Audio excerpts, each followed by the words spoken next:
In this lecture, we shall do some more details about balance sheet items. So to start with the balance sheet, on the asset side, which is the left side, assets can be classified into these classes: current assets, long-term investments, property, plant and equipment, and intangible assets.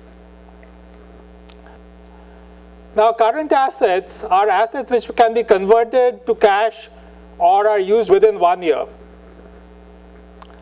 So if you have some assets which can be converted to cash quickly, for example, treasury bonds, which are government bonds. There's a big market for government bonds, so it's very liquid. That would be a current asset. Or if you have some of you purchase some asset for your manufacturing and you're going to use that within a year. So that would also be a current asset. As a sample of a firm with current assets, you can have cash and cash equivalents, accounts receivable, and inventories. Now, these current assets are listed by firms in the order of liquidity. So what is the order of liquidity? The order of liquidity is how quickly the asset can be converted into cash, into liquid, or how quickly it can be used. So it means that inventories are less liquid than accounts receivable. It means that inventories can be converted to cash slower than accounts receivable. So these items of current assets, for example, accounts receivable, inventories, prepaid expenses. What exactly is accounts receivable? Well, accounts receivable is when the firm has sold some goods and it has sold it on account. On account meaning that it has sold it and it is going to be paid later. It has not sold it for cash. You can call it a credit sale or a sale on account. Inventories are goods manufactured by the firm which have not been sold and which are stored in the firm. Prepaid expenses are also current assets, depending on how quickly they shall be used. Prepaid expenses are payments which have been made by the firm and it has not yet received the goods or services in return for that payment. After current assets, we have three other classes of assets in a classified balance sheet. The three classes are long-term investments, property, plant and equipment, and intangible assets. Long-term investments are investments which have been made by the firm for the long term.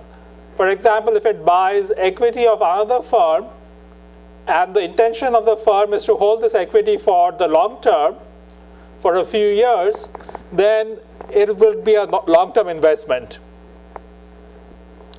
The next class of assets is property, plant and equipment.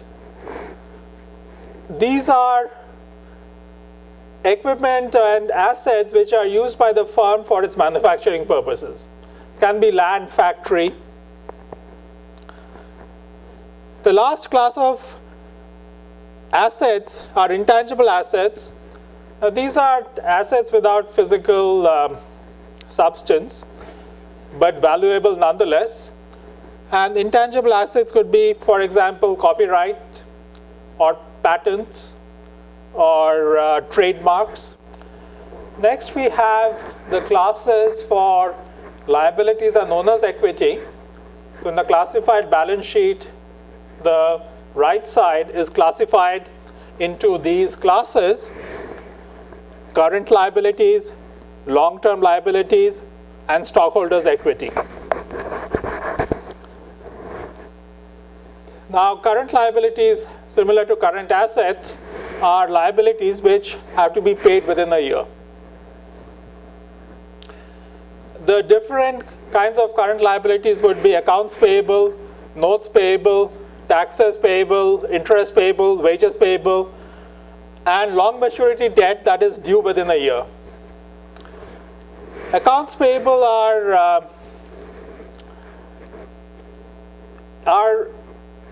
money which is owed by the firm to other firms or individuals from which it has purchased goods or services but has not yet paid cash. So these people to whom money is owed have a claim on the firm, and as I had discussed in my earlier lectures, the right side of the balance sheet is a list of claimants, is a list of owners. So accounts payable are listed as a current liability because it is expected they will be paid within a year.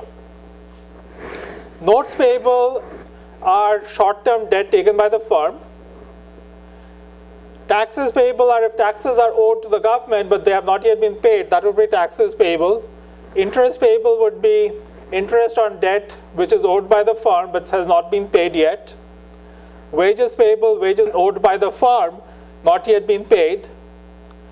And also in current liabilities would be long-term debt which is due within the next year. For example, if the firm was issued 10-year debt and 9 years have passed on that debt, so it issued that 10-year debt 9 years back, then the debt is going to mature within a year, then it shall be taken as a current liability.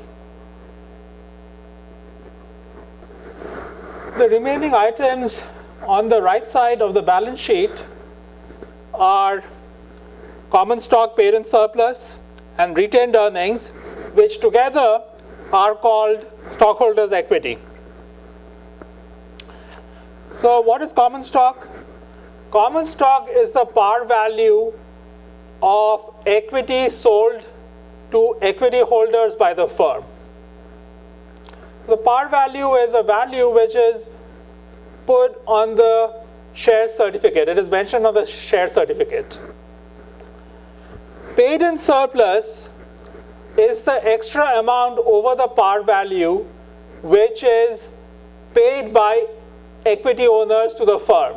So when the firm sells equity, it sells equity with a par value on the share certificate, but it can actually sell the equity for an amount larger than the amount on the share certificate. So it can sell equity for an amount which is larger than the par value. In that situation, the par value is what is entered for common stock and the extra amount is paid in surplus.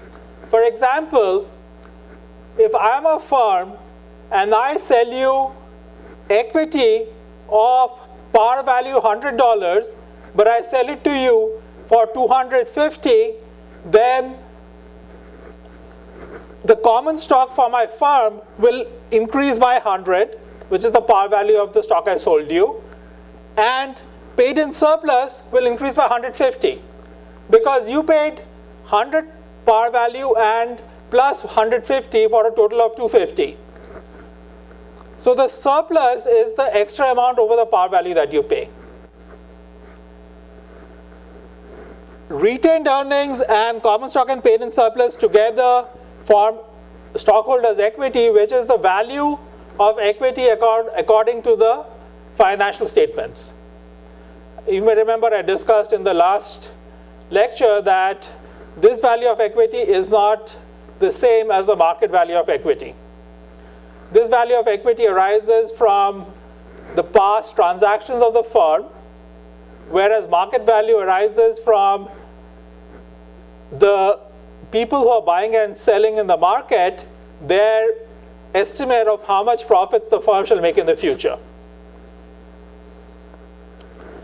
So retained earnings are the amount which has been earned by the firm for the equity holders but has not yet been paid out.